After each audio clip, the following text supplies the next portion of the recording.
Game is on. And we got Infernal Shrines, Javla Spindel against the Swedish House Mafia. Infernal Shrines is our first map, and it's just Swedish players and teams all over the place right now.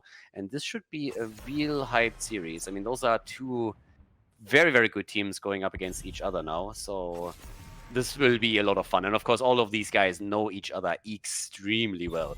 And therefore, we can expect that there's also going to be a lot of preference bans and not just simply meta being addressed.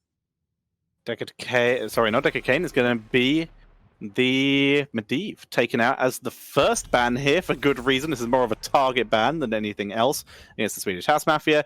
On the other side is the Rhaegar, and we do see Cassia banned out for the second time here. It does look like she snuck her way into the meta. Yeah, and as I mentioned, it's also banned out against Quacknick, so this is one of the things I highlighted earlier. Quack is one of those players that really likes to play Cassia if he can, if he fits the style, and so if he gets a chance to do it, he will. But they're starting things off in an early pick into Tassadar here on the map, so again, all the Q damage coming out. And very, very different ban patterns in general. I mean, first of all, we have Rhaegar banned out. That makes a whole lot of sense. Then you also have a targeted ban in the form of Medivh. And you could argue that even the Junkrat ban, though it fits as a meta ban, also is targeting Svamkorotta a little bit, who is just doing incredibly well on those heroes. And yeah, that's a good hero to deny to him. But there comes the Alarm pick. And we got also backhold on ETC right now. So yeah, good opening for both teams into this. And let's see what exactly Javla Spindel is going to pick up next. Very good openings. Very solid looking here already with some potential for big burst heroes. Maybe Li Ming sneaking in once again. For now, though, Johanna and Yarel, a massively tanky and hard to kill front line from the side of Javla Spindel. Lots of disruption, and of course, Yarel has that good disengage. Can we agree that Johanna needs more skins? Yes. Like, Johanna, the skin that Stork plays here is just like, bleh. And there are not really a whole lot of great skins for her. There are some that I will definitely let go through, but generally speaking, she needs a couple of sexy skins, and she's one of the heroes that I feel is always being overlooked when it comes to new skins in the game. Orc skin is best skin for Johanna at the moment, but I would definitely like some more variation and options there. Also, Arthas, if we're talking about tanks that need new skins. He hasn't had one in a very, very long time, since Bat skin, I believe. He needs As a new model. Malthael banned out, he does. Yeah. So, I mean, there were, back in the day, there were a lot of model comparisons on Reddit where people were saying, like, hey, this is not really the Arthas that we need and want. Like, here's a much better one. I think they brought even a few from other games in and just showed, okay, just replace it with that. Back to the draft, though. We got the Deathwing plus Greymane set up now for them. So Deathwing for Svamkorotta, apparently. The ban on Malthael. And yeah, that leaves us still with the potential Leo pick, of course, for Javla Spindel, for multiple reasons. I mean, first of all, it would be kind of neat for them to have it in order to simply play against Deathwing, but also get that additional wave clear. Instead, we have them with a double backline, though. So no triple front. We have Decade Kane for Yasuo. More Decade Kane. I like it, especially for Infernal Shrines. Happy to see him back. And we get Quack. Another opportunity to get his Quack calls in the macro game in, and that won them already multiple games in this tournament series. So that could be a fun one. Very sensible here. So we see the final pickup, and that is very sensible here. You've got a squishy backline. How do you get to it? Mephisto. It's going to be their tool to try and blow up that Falstad, that Decade, that Tassadar. There's 3 sets of percentage damage on the side of Javla Spindel for that Deathwing, but we've seen recently that it's no longer the case of Deathwing release, where you just have to pick some kind of percentage damage to 100% beat Deathwing. Now you can do it even without that percentage damage, but it's still recommended. Yeah, and off we go. Map number 1, Infernal Shrines, and it's party time. We got our quarterfinal, ladies and gentlemen, and it is a pretty awesome one. Swedish players on both sides, mainly, not all of them. But Quack, of course, on the bird, as expected. Maka switched over to Mephisto. And we have on level 1 the Seasoned Marksman, trying to get the stacks together over here. We'll still head into the Boomerang on level 7 just to make sure that he gets the off-lane wave clear here. Should be a fun one. This is honestly one of those series that could definitely go the full distance and end up with a 3-mapper. I would honestly be a little bit surprised if we would have a one-sided series here, because these two teams are on eye level. Last time Javla Spindel were pretty far into the tournament. Can they do it again in this 3rd weekly cup of Method Mayhem, though? That's the question. Very much agree with you. would very much doubt we see anything too one-sided. Maybe singular games, draft wins, of course, are a thing. But these two teams are very, very solid right now. And for now, casual, we could see ETC was looking to see if we could pick someone up, but unable to do so. So Fanclub here, playing quite far back here. He nearly lost an armor plate, but he wants to hold on for that as long as possible. As Scoot is in trouble here, we'll be able to piece out as Maka does go for the dive. Gets himself in a lot of trouble, takes a lot of damage, but will survive. Yeah, survives for now, no problem for him. I mean, again, there's always these rotations between the lanes where you have to be a bit cautious. You kind of expect it. It comes down to communication, calling out that heroes are missing on lanes. First camp is already taken. A little bit of a later move from the red team. Javla, Spindel take their own just a few seconds late, which means there is a chance for the Swedish House Mafia to take the bottom camp and therefore set themselves slightly ahead in the early game. I mean, not really by massive amount, but yeah. Mid lane, good wall. They go for Gia. Oh, and he just barely makes it out.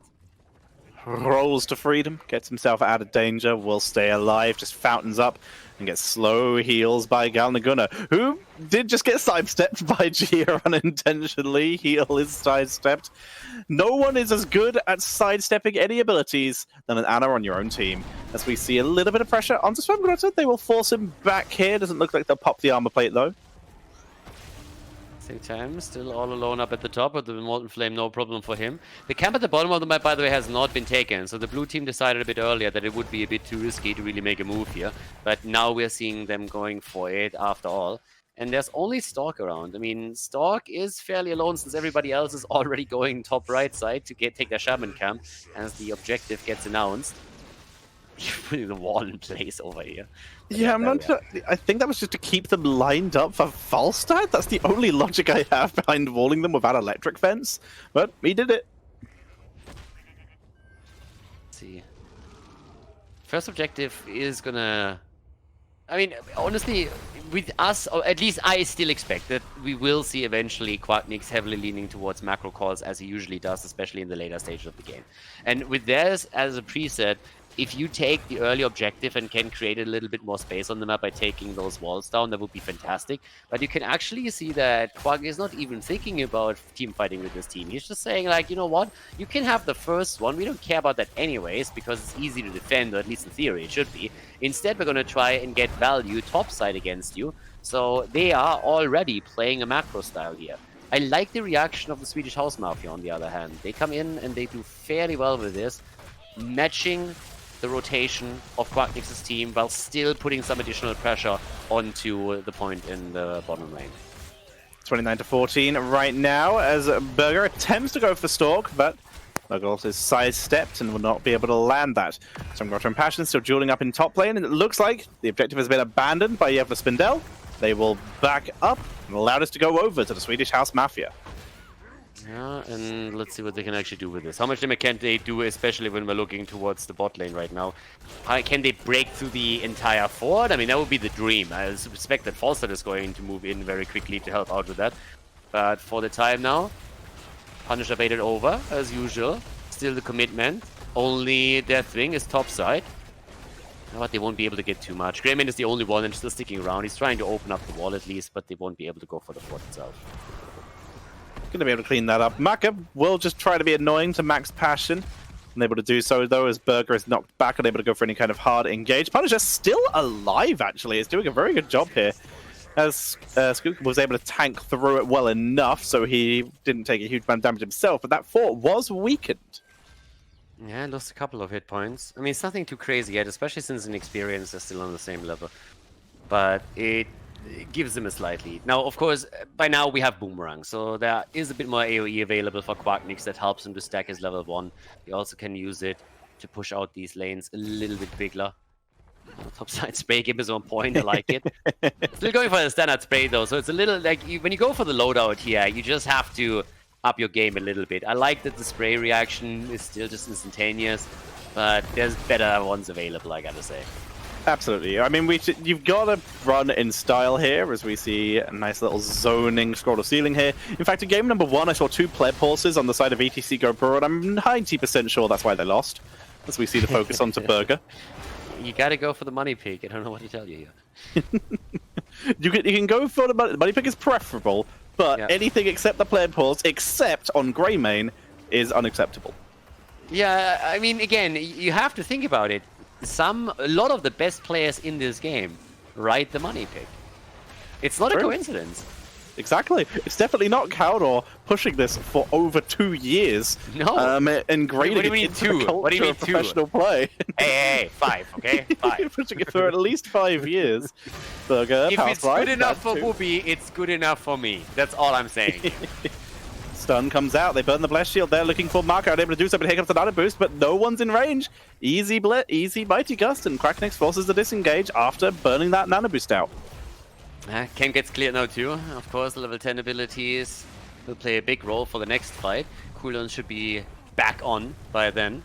But yeah, very, very slow game. For the best of 3, again, it's the quarterfinals. It's the last weekly tournament before the first monthly final. So you gotta play this a little bit slow. And they have a good rotation towards the bottom to get even more damage onto that structure. But they still fall back before they eliminate it. Having Greymane on any structure in Worgen form, though, is always fantastic. So very, very good rotation from the Swedish House Mafia, opening this up for destruction later on. But Marco gets caught up here in the middle. Looks like he might be dropped here. Good knockback, though, from ETC. But that's not going to stop Max Passion jumping over that wall to finish off the kill. Stay a while and listen's going to guarantee the retreat and maybe the kill if they commit. Gia looks for Yasu. Do they have to stun? They burn the blast shield. They're committed to that. And Deathwing, though, multi-man stun. He rolls through the force wall. Gia's on the run. Towers, though. Towers going to drop in. No way. No, Max Passion with the cheese. He's out. Nice! Oh no! Oh, the bird! The bird! Quack with a kill! Nicely done! I think that might awesome. be the dictionary definition of tunnel vision and worth in the same sentence. And he didn't even die for it. Honestly, if he dies here, I have zero problems with that. Like, none whatsoever. But he goes in, gets the kill, absolutely perfect. And now they have the 5 versus 4 as they go for the objective.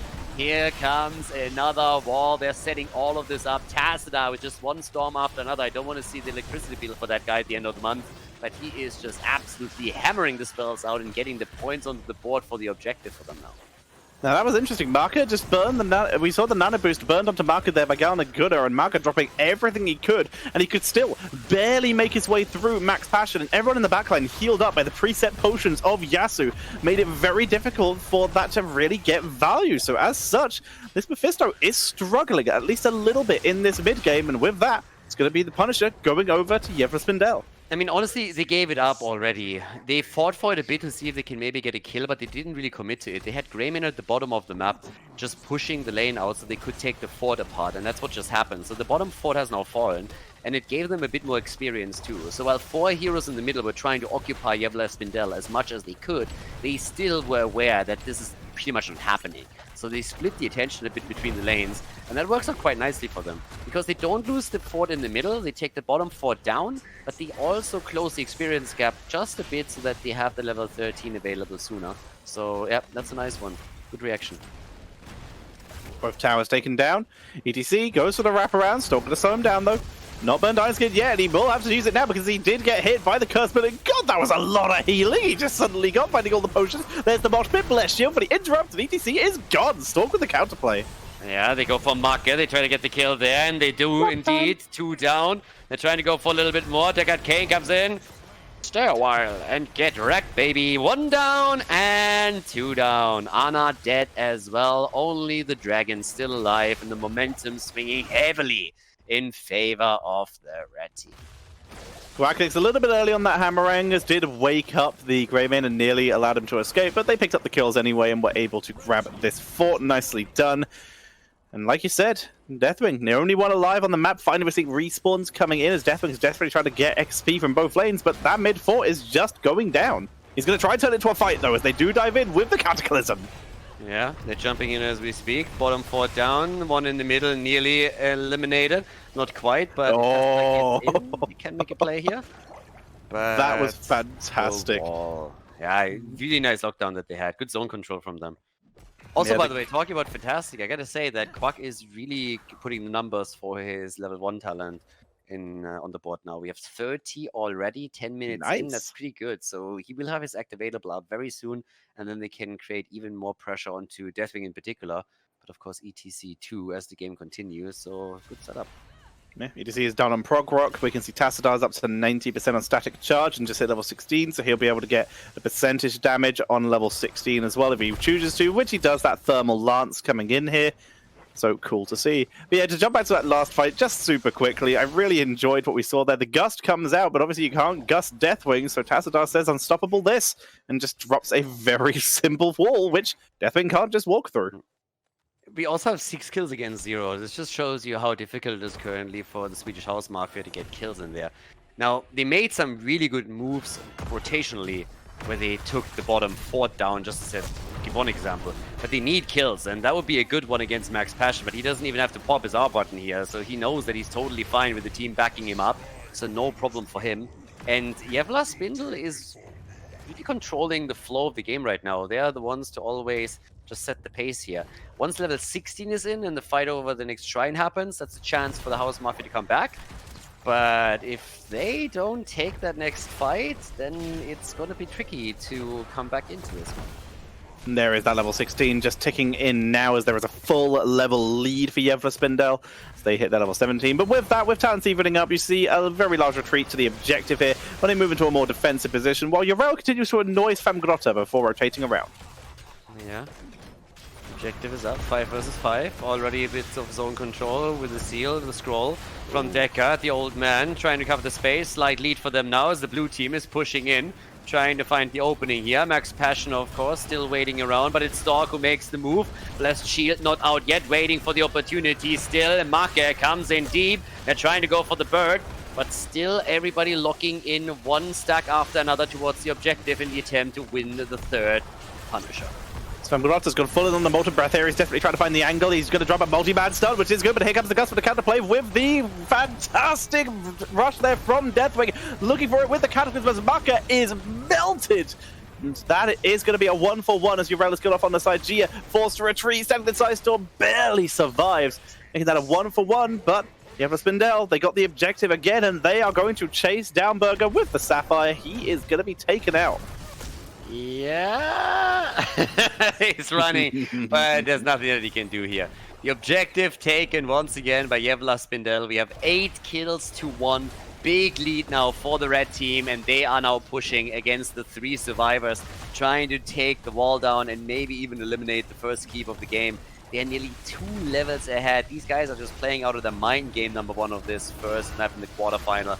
And they are just showing zero mercy here. Stop standing next to each other. You can see the conflagration from Deathwing finally getting value here. It will force back the members of Javla Spindel who decide standing in the fire is a good idea and eat a lot of damage. It's going to allow them to clear out the Punisher, but it will not save this keep. Yeah, it shouldn't. Yeah, especially with now Tassadar coming in. I mean, they kept the rest. You could see how they doubted it a little bit, right? They had the Punisher still there, and they were like, is he gonna take it down? Can we fall back? Do we still need to stick around? And I was like, okay, Tassadar, just go in for another combo just to be on the safe side. So yeah, it works out. They get the keep. It's good pressure to the bot lane now. And they can work on the last fort. But there's the wall and there's the kill. That is another point on the board. 9 kills to 1 and also completed quest for Falstad. Well done. Very solid control here from Javla Spindel. Much more dominant in this first game than I expected them to be here. Completely agree. I mean, they're playing this absolutely beautifully. They've had control over the map for basically the entire game here. And you can really see how hard this game has been on Swedish House Mafia by looking at Famgrotta on that Deathwing, who is a fantastic player, incredibly high skill level, but he's been zoned so hard that this Molten Breath build he's gone for has got so little value, and a lot of that, again, is due to the fact ETC has also not really been able to get a successful mosh because they're being zoned so effectively by Stork and Yasuo. Interestingly enough, Swamgrotta on his Deathwing is the only one on his team that hasn't fallen yet. He holds the top damage in Siege and the top damage in Heroes. On the hero damage, he's even top in the game, with the big gap over to Tassadar, who comes in as the #2 in 30,000. So still good performance by him, despite all the troubles that he has for the reasons that you just pointed out. But now, more pressure. With level 20 talents and Storm talents in, that's the moment when you want to establish even more control over the map. You can try and take as many of these mercenary camps as possible, but just opening up the walls at the keep is already a good move. And there's a little bit of a safety pressure played by Quarknix, activating the Mighty Gust just to make sure that Skok does not get attacked. That feels bad, though. That was a Durance of Hate and a Nano Boost traded out for Mighty Gust. That is not an effective trade, and you immediately see Swedish House Mafia realizing as such, just stand in their base, because there's nothing really they can do now. Mosh Pit is really their only effective tool right now, unless someone decides to stand alone and get curse bulleted. But they're in a position where they can't really take an effective fight unless it's right next to their base anymore. They cannot step out. Yeah. They need the experience. The thing is that they will likely have it for the next objective with just the lane experience pushing in. That's the one problem that you have if you have so much lane control. Your opponent will get safe XP. They can just sit back and sit at the keeps, consider the structures, and wait for the experience to come to them, which is pretty much what we're seeing from the House Mafia.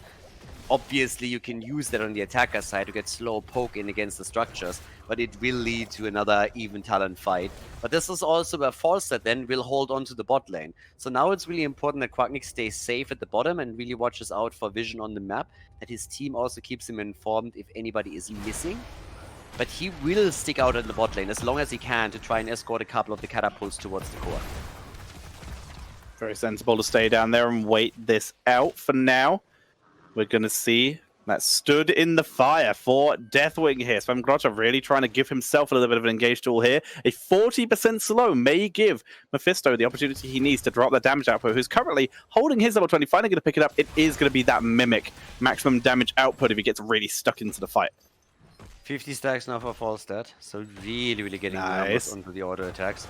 17 minutes in. Objective is up, and the lead for Javla Spindel as they have the immediate position in. That's also an arcane partnership we're talking about now, and as expected, Falstad is at the bottom of the map, and in the middle there's a camp pushing through too, so that's even more trouble. So they have two lanes where they need to be careful, but up the top, ETC goes down. That's a 5 versus 4, and they just lost it. The camp in the middle is attacking the keep. Falstad is already on the core. This is the worst case scenario. This is a nightmare for the Swedish House Mafia. Quack can just end the game here if no one's able to come back and stop. He's going to clear minions, but he could just try and rush it down if he wanted to. He's deciding against it. Decade is actually dropping low, so we may see him chase out. Nope, Quack's just going to come in and turn the counter kill onto Gia. Here comes the Cataclysm, but it's too late. Mephisto's already dead. There's the Wind Tunnel to cut off the escape, and this might just be game over here as Max Passion chases him down. It's pretty much a checkmate. The keep in the middle has now fallen to the camp that they took previously.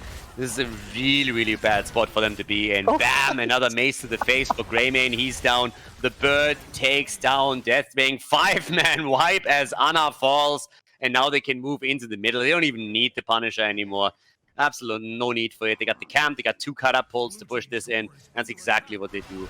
What a great setup on this first map for Javla Spindel. Great performance. Much more dominant than I expected them to be here. But with 14 kills to 1, you can really tell that the Swedish House Mafia had incredible problems getting any kind of foothold in this game.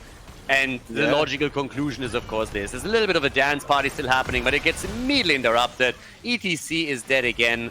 And with that, the game will end right here and now. As Infernal Shrines goes to Javla Spindel. They take the lead in the best of 3 with a victory on Infernal Shrines.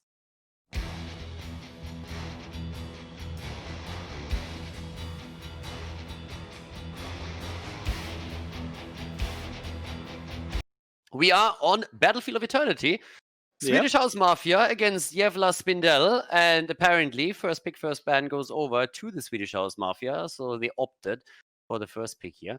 And they are behind, so they need to win 2 in a row now. They need to at least take this map if they want to have a chance to bring this to the conclusion on map number 3. The insta-ban again on Cassia, and in addition to that, we also have Medivh eliminated. But I'm still waiting, honestly, for a little bit of a ban towards that Zarya setup, especially Svamgrotta would be very happy if you can lock that one in.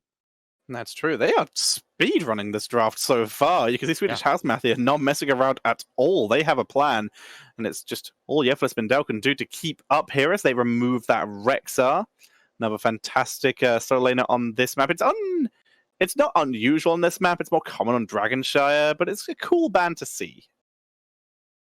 Yeah, but we have a lot of stuff open that you usually see banned out here. That's kind of insane.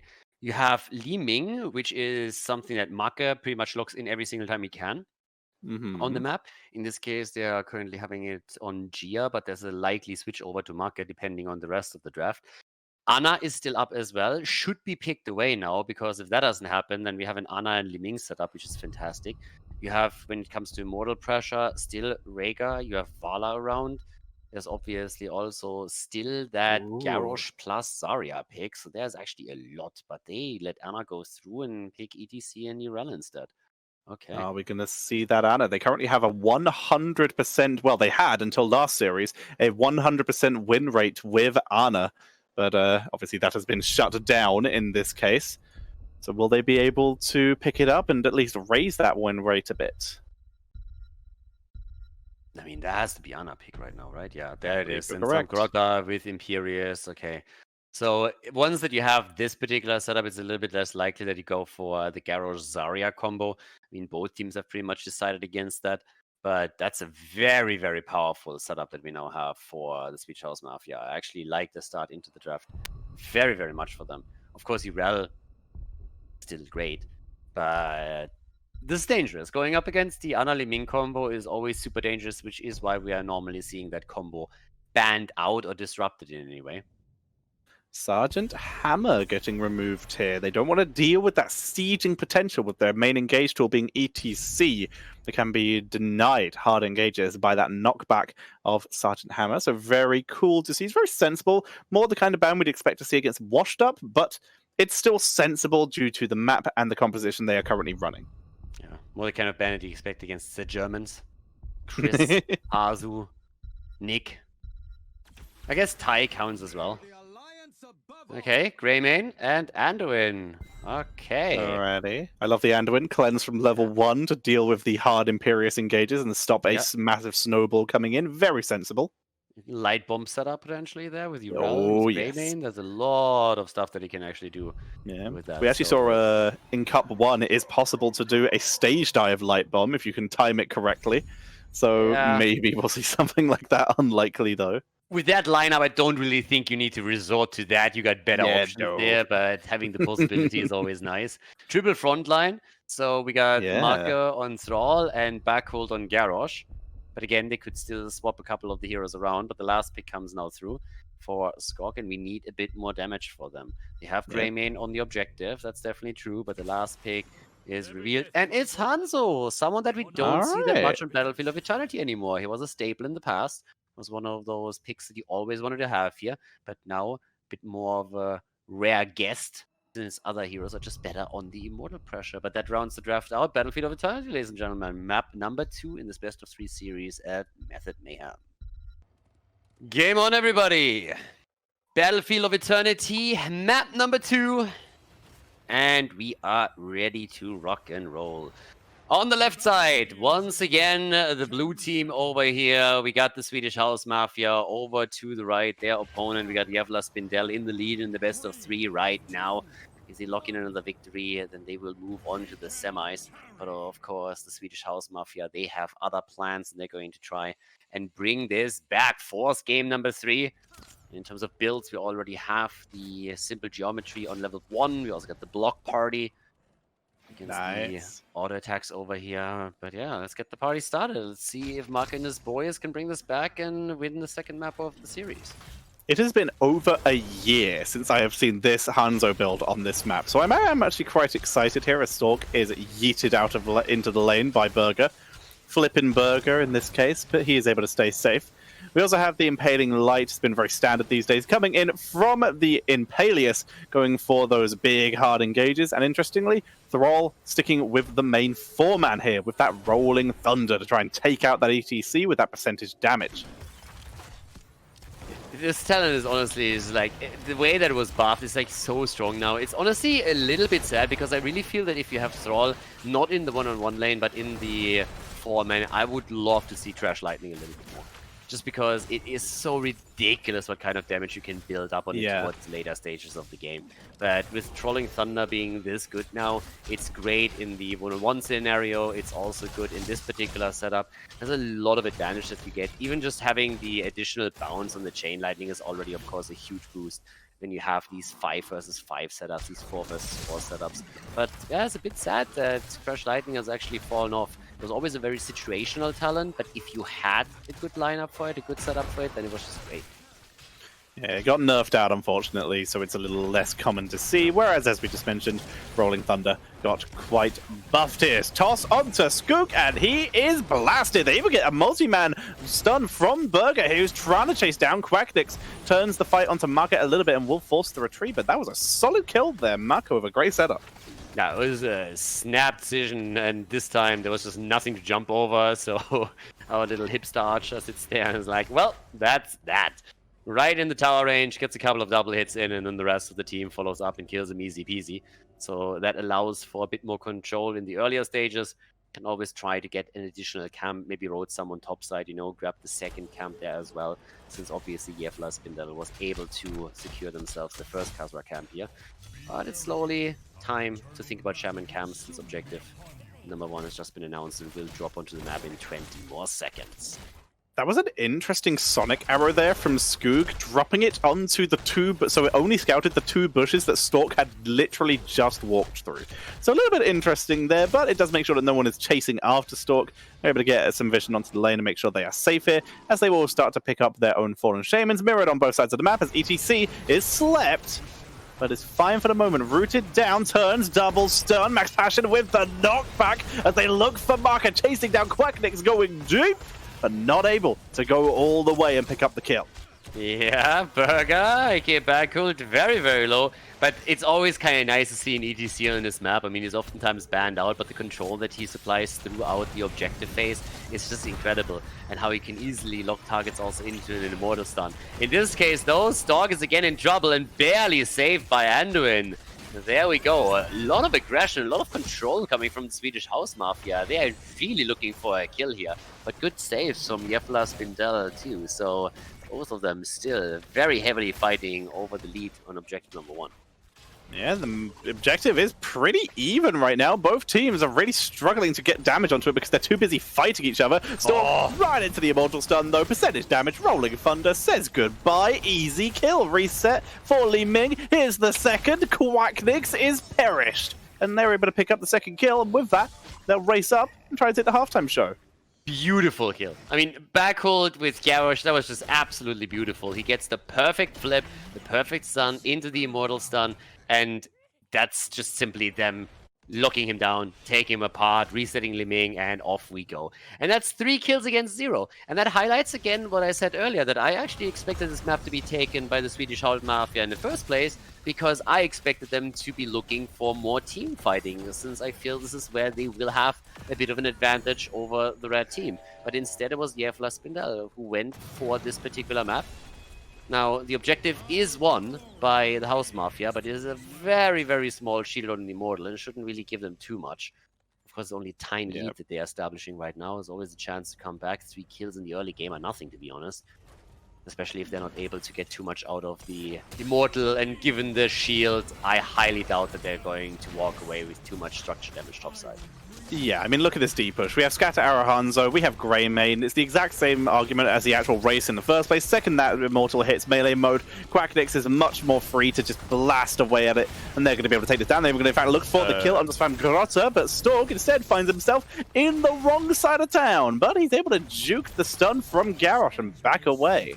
Yeah, for a second, looked like Stork was trying to commit Sudoku over here. Slides in, nearly gets stunned out. But it was also a really cool juke on backhold stun that he set out there. So that was nicely done. Dodging out on Garrosh, because that could have definitely led to a kill. It helped them to zone a bit more too. But now it's even experience for the two teams. A little bit extra damage against Javla Spindel, but they are still definitely in the run for this one. But here again, the setup and a beautiful kill. Even Anduin with his trade can't do anything here. The idea, of course, with Yasuo on the hero was always to just play around these stuns that we're seeing coming in from Imperius and Garrosh, but you gotta give credit to the House Mafia. They are just syncing their abilities up so well right now. Communication and coordination on that team is just spectacular at this point.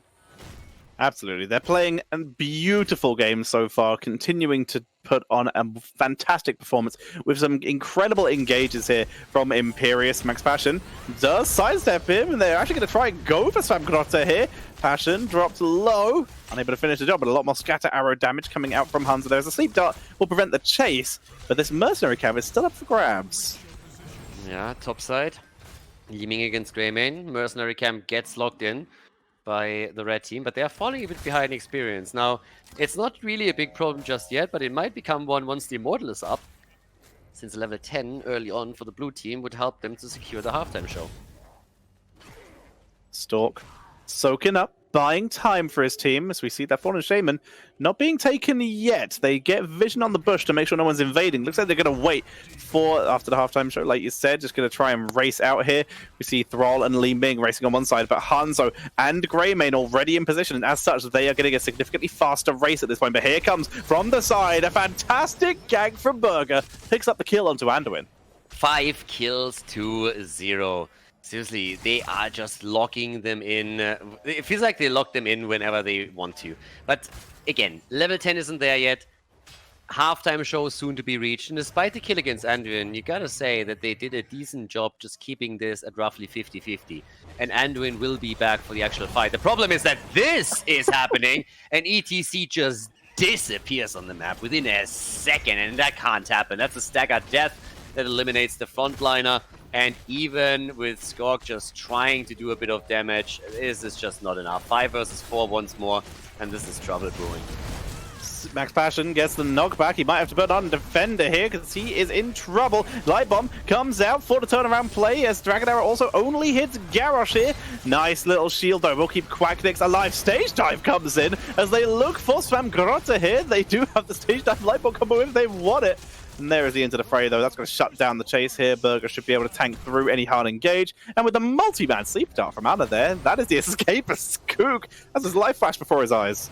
Yeah, he could have fallen there. If he dies, that would, of course, be horrible for them. But it's 6 kills against 0. Oh, no. Look how deep they go for this one. And they might be rewarded with a kill. They're trying to go for Ana, and, well, scratch the try. They come in and take her down.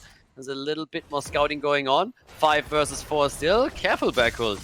That could very well be another slide, another opportunity. The push back, Garrosh in trouble. There's the taunt, nobody cares. Imperious coming over the wall for the double stun though. But it's still a 2-for-1 trade. Positive one for them, but they need to come back down to the bottom of the map to take the Immortal apart.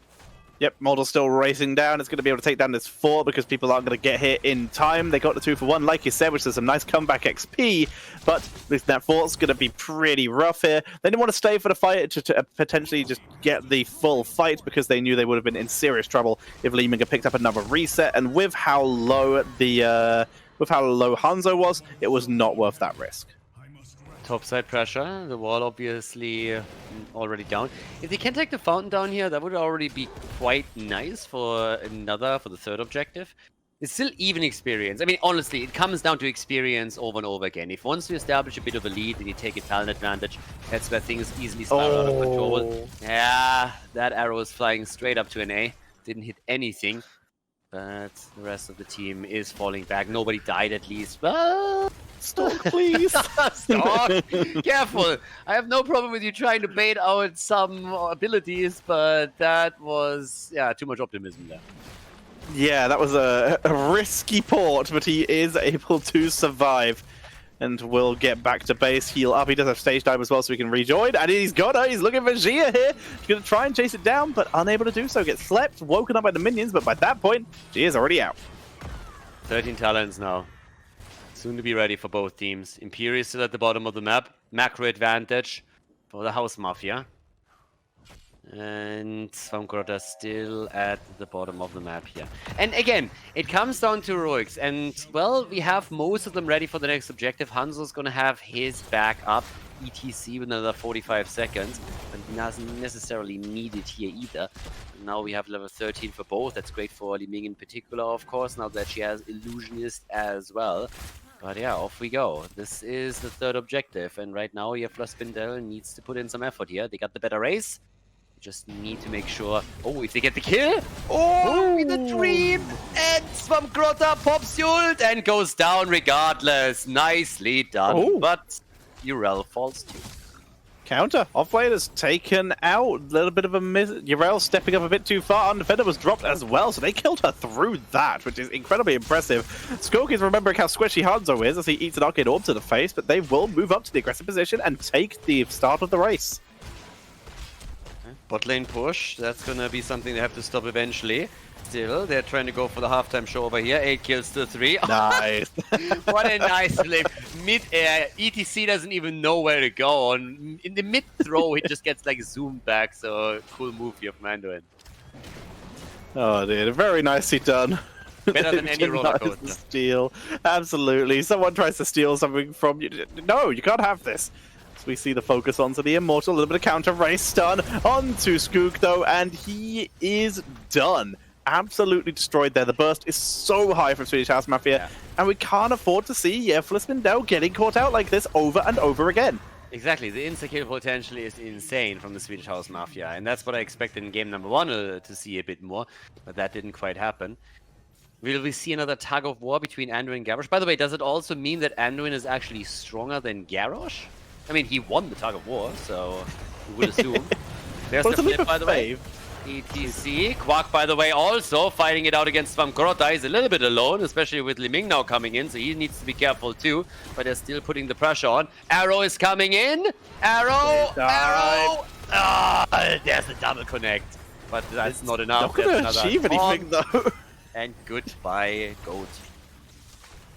Root comes out from Yasu. Skook, in the meantime, ran all the way back to the Immortal to get some race in, but they are going to lose the Immortal.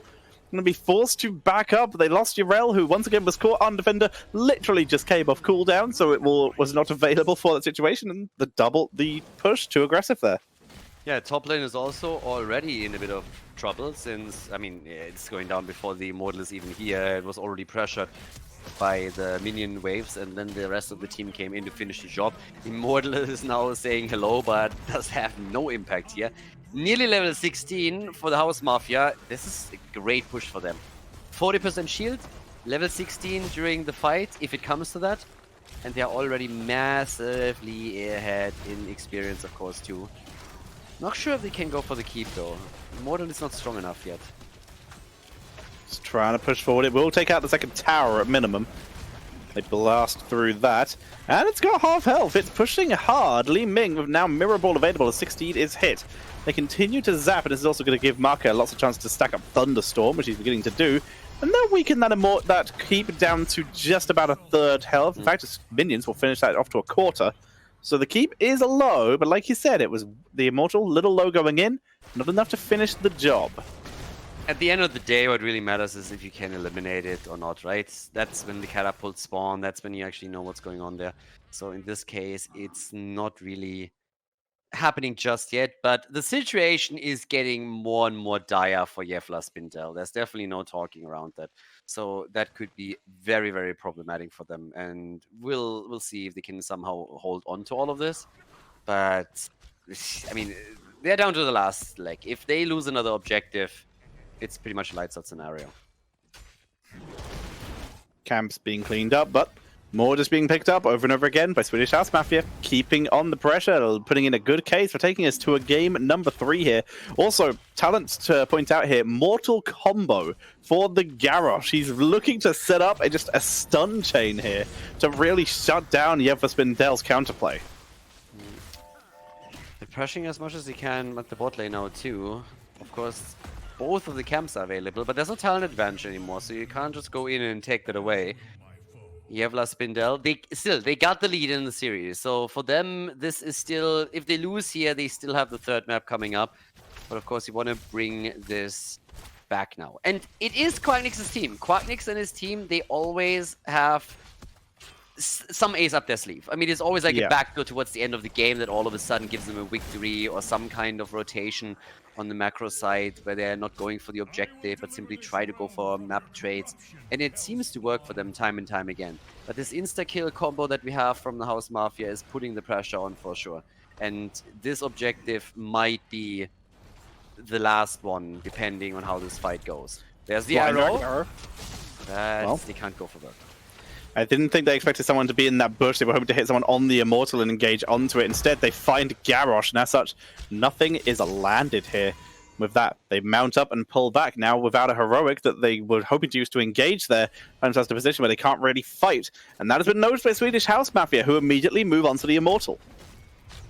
Yeah, They don't have the same pressure that we see from Javla Spindel, so they can't race. That means they can't leave this one alone, because that's a battle that's easily won by the red team, and they're already trying to prove that right now. And they will likely walk away with the lead over here. That's actually really clutch. Both teams defending the Shaman camp, but Javla Spindel has taken the 50-50. Even though they started this a bit later. Now they're trying to go for the kill. Imperius is a little bit low and comes immediately in, trying with his own ult to go for the counter, and he does. Together with Thrall, they take ETC down. That is the reset for Lin Ming. A second kill as Greymane falls, and oh boy. With Urel gone, this is a total disaster. Skog is dead too. Oh my god, like that is just brushing the field in the team. Gallagher just ran down Yasu. He ran him down solo and sleep darted him until his team could get there. Nicely done. And the attempt to give Swedish House Mafia a taste of their own medicine from Javla Spindel by trying to get the blow up was shut down by Smelling Salts. The stun removal from Anna. It was 50 armor onto that Imperius, and because that stun was removed, he had just a split second to get angelic armaments active, and that kept him alive long enough for them to go for the turnaround play. Beautifully done, and with that, Swedish House Mafia are looking for keeps and probably cores, although everyone will be alive for the defense. Now, level 20s are soon in. It's going to take another couple of seconds. There we have it. Just as the Immortal comes through, this is going to hurt a lot now. That keep is gone. Top keep, by the way, will fall to the minion wave alone. Imperius with the Impervious. The arrow misses everything, goes straight through the mirror, narrowly missing the target. And now they're going straight in for keep number 2. Likely game. Ah, brutal. Swedish House Mafia with a fantastic second game. They're killing Anduin once again. It's 17 kills to 3. They take Urel down. They are absolutely spanking Javla Spindel here. They're going to need to apply a little bit of aloe vera, or they won't be able to sit down for the third map, because this one's over. That is GG, as the House Mafia brings it to a third map in this best of 3. Well played, as the blue team locks in the victory.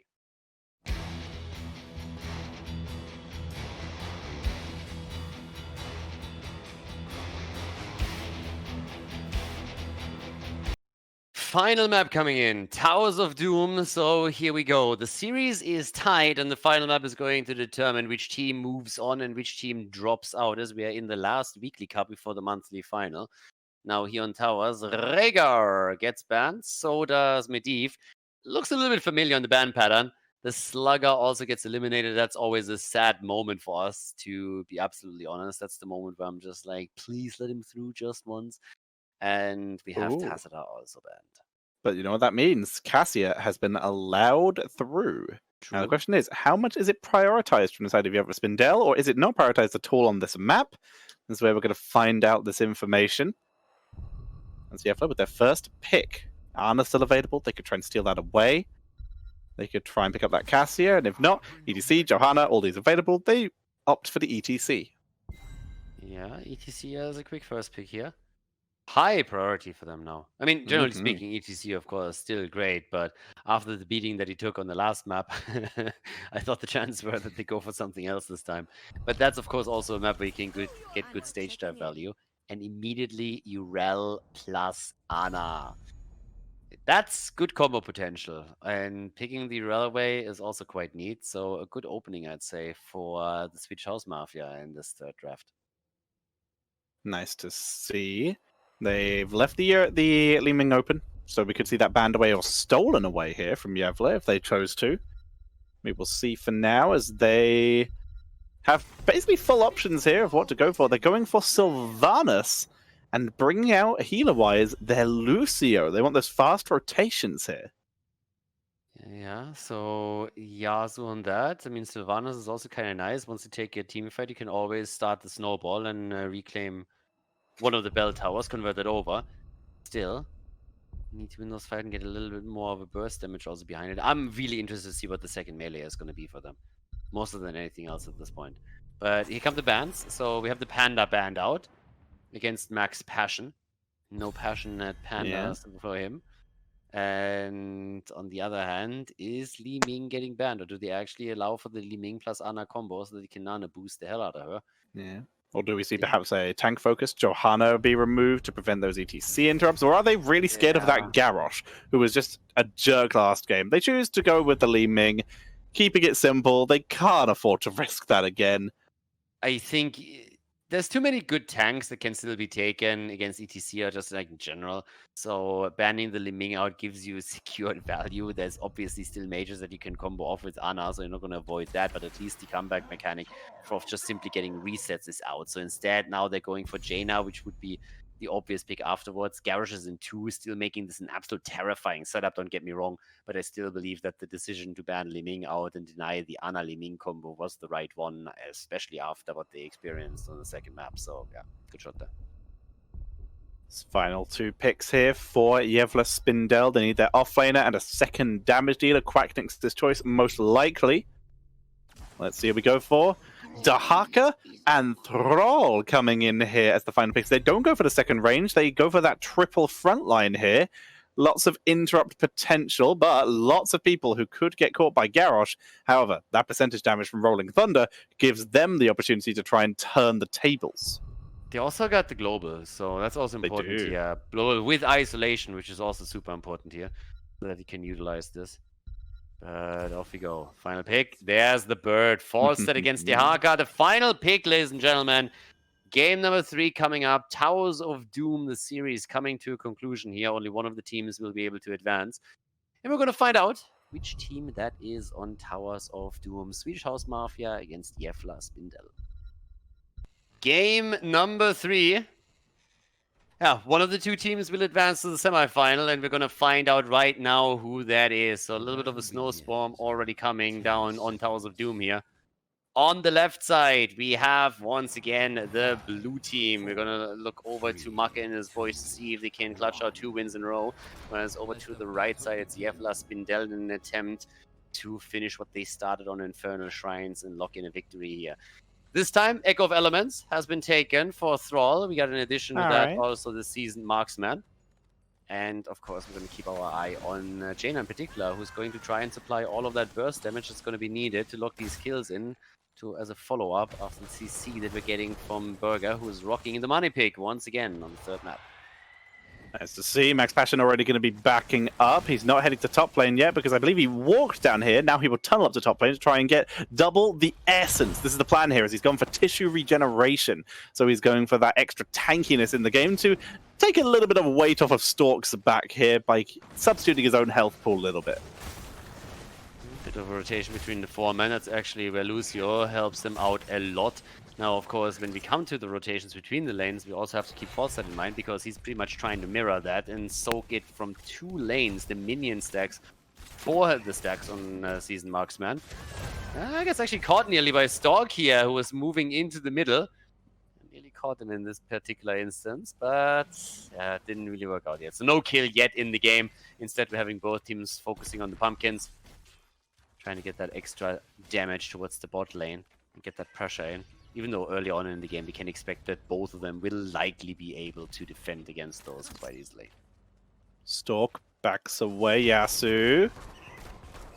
He just hovers around. He nearly made his way into Burger's range there, but Burger playing a little bit safe and far back. Here comes the Blizzard.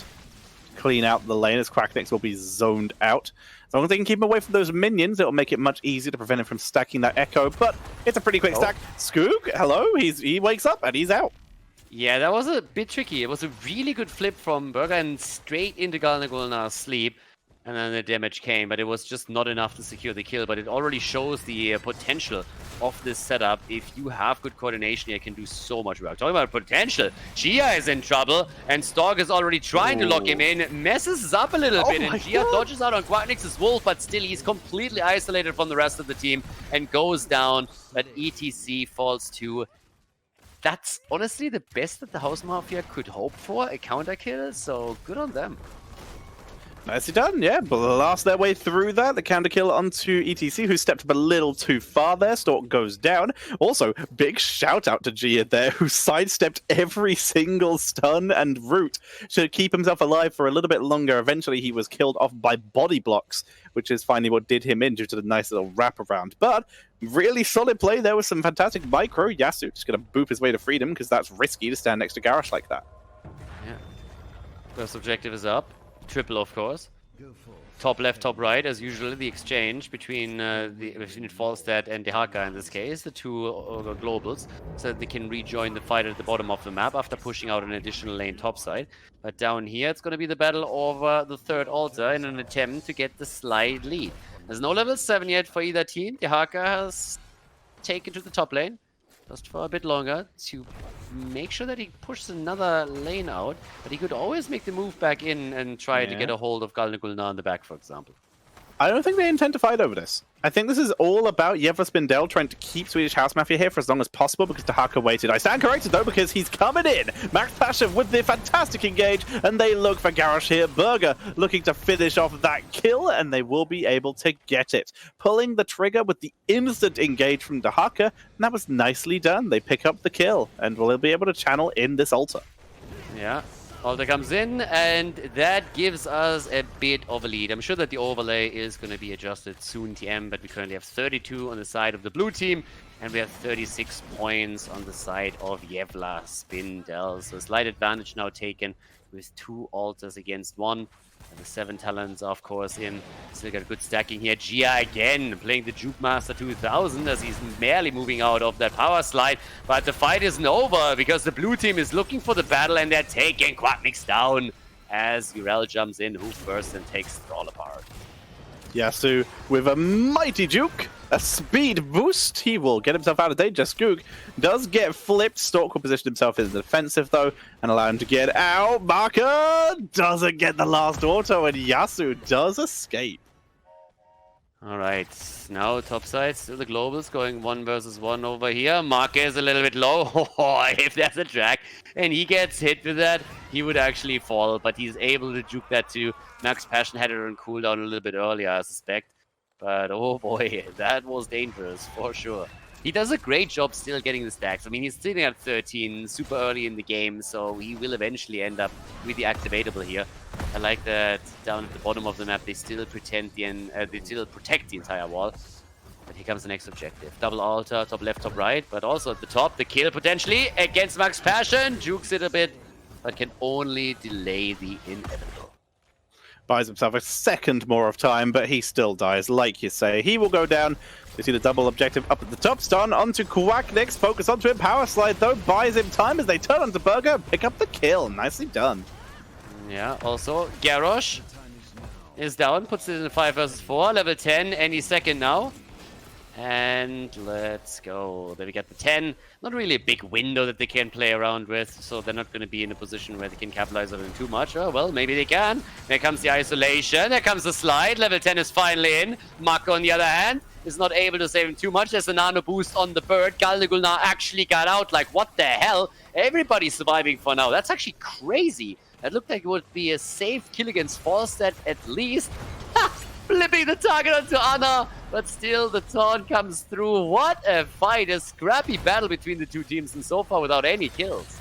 This is gonna be the retreat. They can't go any further. Max Passion will finally fall, and they got really close to channeling that in, but Anna, with a fantastic sleep dart, delayed it. The problem is, though, they're now going to lose both here, as they're zoned away. Health is too low. Stork looks for the interrupt, but instead might end up being the dinner, but he's able to power slide away. And with Burger positioned where he is... Oh, well, one more interrupt. Yasu being annoying here. They should steal this. They should get this. Dehaka's on his way back. So is ETC. But looks like they're going to give that up. Health bar's too low. It's so difficult to steal the early one on the other side. It's just like, you have the fountain so close for the opponent, they can always rotate back in. It rarely happens. Even in that situation, they can't make it work. So now we have the shots fired and we have 4 hits on each side. 28 to 32.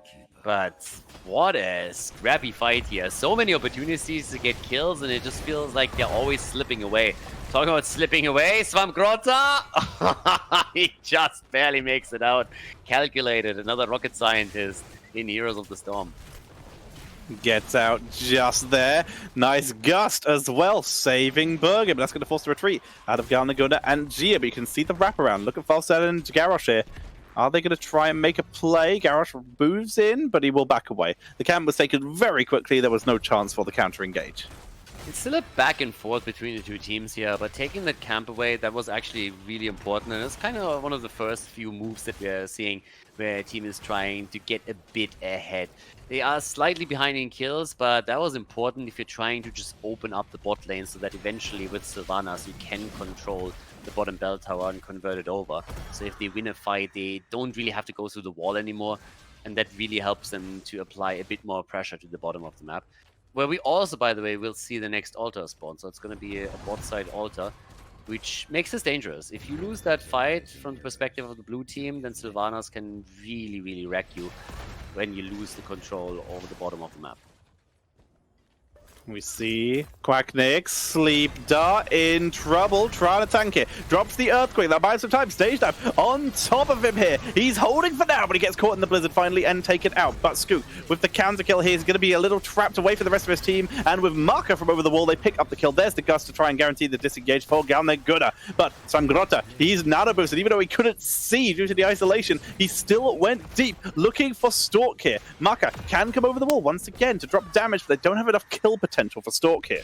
Yeah, the problem is they also lost the main damage dealers for the team now, so they only have the 2 tanks, but they're still trying to zone them out, and they have a lot of control tools that they can use here, and they're locking Svamkrota down, or at least they're trying to. Yasuo comes in as well, boops him back once more. Mark and Galnaguna need to be really careful. Lucio is coming in, trying to help chase them down now, and they're still establishing the position, but the rest of the blue team is already coming back, and the same is also true for Javla Spindel, as they are moving Sylvanas back onto the map.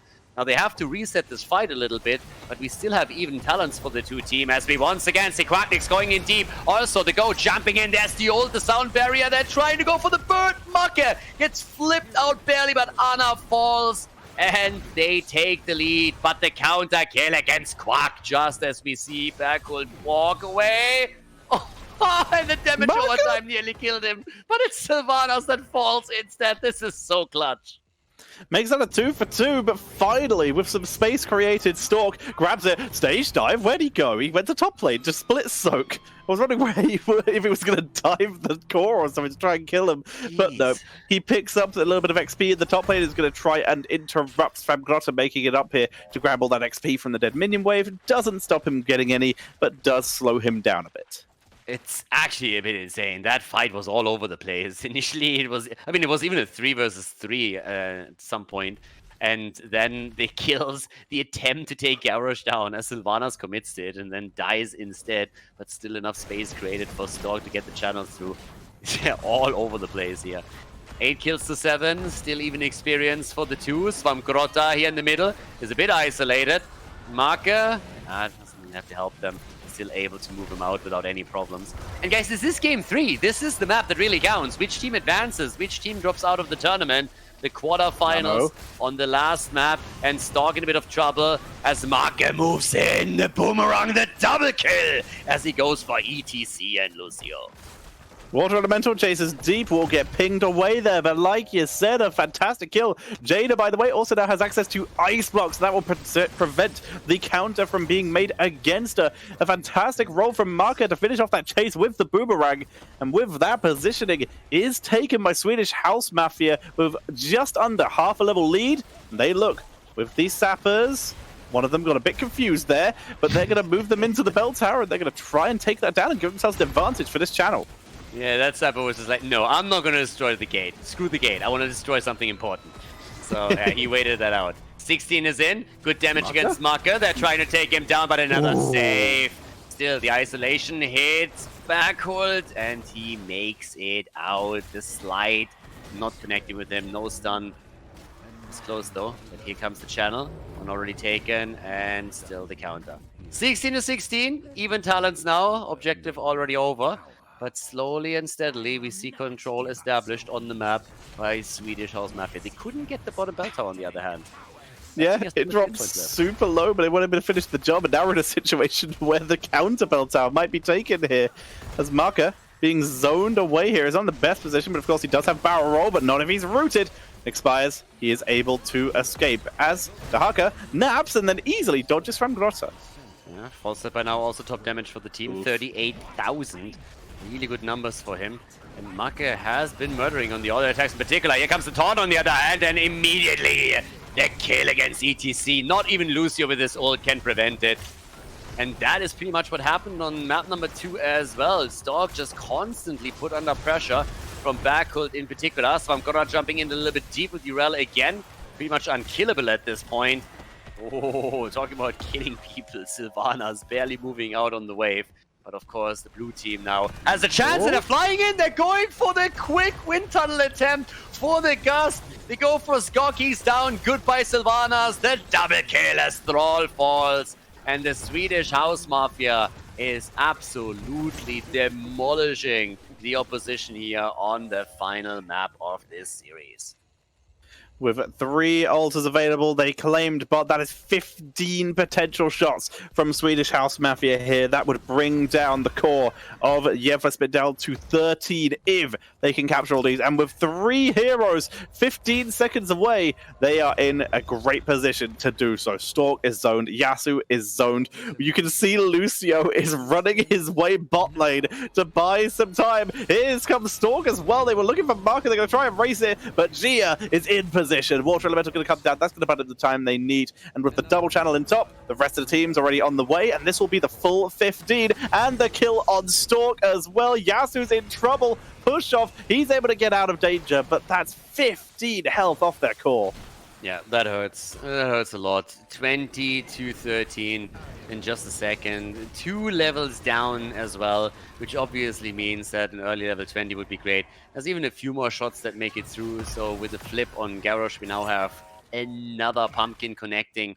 And that's 20 to 12. Wow, that turned quickly over here. It was an early lead for Javla Spindel, but they lost all of it now. And this is just one-way Heroes of the Storm at this point. Yeah, this is falling apart quite a bit. Another set of sappers coming in. You already mentioned Into the Fray, got 1 extra shot, so they're down to 12 here. Another triple altar phase that will do it. And with that sleep, no one wakes it up. Great patience. The silence comes out to give Quacknix a chance. Earthquake to try and save himself, but the taunt is too much. And down goes Quacknix. He lost his Thunderstorm stacks. And now with the 4-man push, Sappers creeping forward. Black Arrow to delay. Stork into the Blizzard is taken out 1, 2, 3 onto the core. And the core is down to 9. They're single digits now, and it's just kill after kill after kill after kill. They're not showing any mercy here anymore. Every single time you see them on the map, it just seems like there's another lockdown. Yasuo is trying to rush around them too, and in the meantime, the Haka falls topside. It's just really staggered deaths everywhere. Even Yasuo, he might be able to make it out here. He's definitely having some fun with this, and buys time for Sylvanas to get damage onto the bell tower at the bottom of the map. But generally speaking, they are just scrambling now. And with 9 points and an objective coming up, if you get the boss, which they're already trying to grab, plus also the altar, it's game. Yeah, Yasu has to play this. I don't think there's no way he can steal it. He's not gonna, because it would be a really bad idea for him to not be alive for this, what will most likely be final fight of the game. Dahaka in 9 seconds. The objective is already up. ETC is running his way in. He does have stage out available, and he may have to use it. He is going to use it for the interrupt here. His practice is going to be taken out on the back line, but he's going to go for Khaldor. Going to dismantle the route, and the perfect turnaround from Jada picks up the kill, and the man advantage is so in their favor now. The Dahaka did make his way in and silence Maka, at least for the time being. GG has been called with 2 people dead. It's up to Yasu, Max Passion, and Stork. And with Max Passion dead, Yasu has nowhere to go. He buys time, but that's not gonna do anything here. Stork, the last to fall for his team. It's the full team wipe. And we will see Swedish House Mafia making their way to the semifinals. Yeah, they're going for the channel. It's 5 points left, and they got the bell tower control that they need here. Nicely done. 23 kills, 2-7. Channel comes through. 63,000 damage on Jaina, and that's the victory right here. The House Mafia moves on to the semis. The dominant victory in map number 3 of this quarterfinal series.